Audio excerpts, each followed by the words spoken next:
to do the job, but do you get the ball, right? Does it come back into your side of the team and you have to make a decision? Most teams like to lay it down. It's pretty good. It's not athletic, it's kind of basic. This is a club that Denny Hamlin wants to get out of. He does not want to be part of this anymore, even there with illustrious names. He doesn't want that next to him.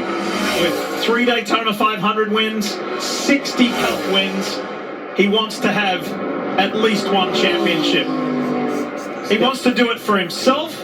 He wants to do it for Coach Joe Gibbs. He wants to do it for his family, and especially under the circumstances with his ill father, he wants to do it for Dad. Well, Brad Doherty said it in the pre-race that at the championship stage is where you get judged in your career, and there's no one who's going to argue that 60 wins, tied for 10th all time, isn't a Hall of Fame level. But you know, Coach knows how to win Super Bowls. He knows how to win championships, and for Denny Hamlin, he would love to be part of that list, that championship list. You said it. We asked him about Las Vegas and that amazing drive, and he said he had to go back and watch it. He didn't even remember what happened. He didn't even remember all of the moves he made. I would also say, as a race car driver, how do you want to win a championship? I'm worried about caution. You want to just be faster than everybody else, right? Late in the race, just drive away. I'm faster than you.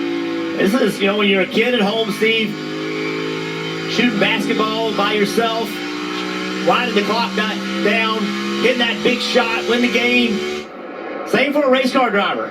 Give me an opportunity. Let me just be better than everybody else. And honestly, from a speed standpoint, there is no question who's been the fastest today is Denny Hamlin. We talk about everything else this guy's got going on in his life. Multiple people from Joe Gibbs Racing have told us when this guy turns up at the race shop, you get 100% Denny Hamlin. He's not dealing with the lawsuit. He's not dealing with 2311. He's not thinking about anything else. But when he's there, he's really there. I asked him, how does he do it? And he just told me point blank that this is his job.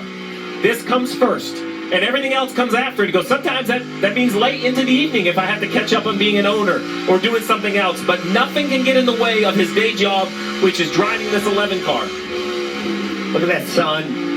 Just almost impossible to see the entry until you get there.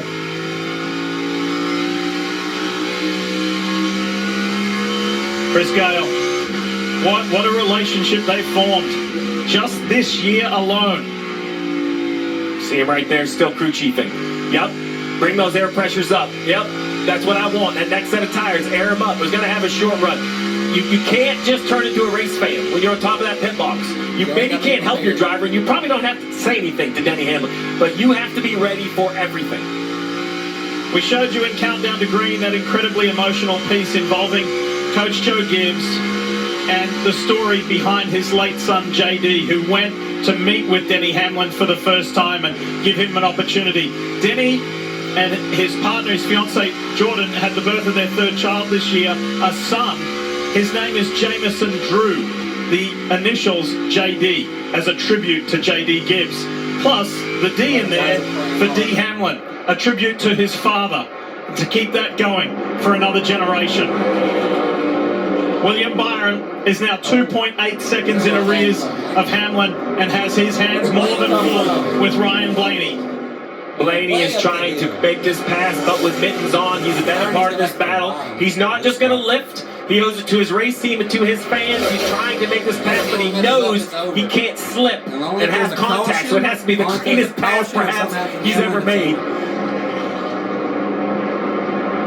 Denny Hamlin and Chris Gale, you're just hoping that no one has a tire issue, right? We've seen it all day long. This late into a run, 21 laps. We've seen tire failures. You do not want a caution. And you can believe you had Hamlin first, Byron second, but the tip of the hat to Kyle Larson and Chase Briscoe, 5th and 6th on 2 tires. Their crew chiefs threw, you know, the Hail Mary. The only option they had to get track position, and they've somehow stayed inside the top 6. 6 miles left in this season. Hamlin is coming up on traffic. JJ Yaley is first. He's just going to have to carefully navigate his way through that in these closing laps. He's also getting one here, Between probably in case him there's a caution, so he has a little now advantage.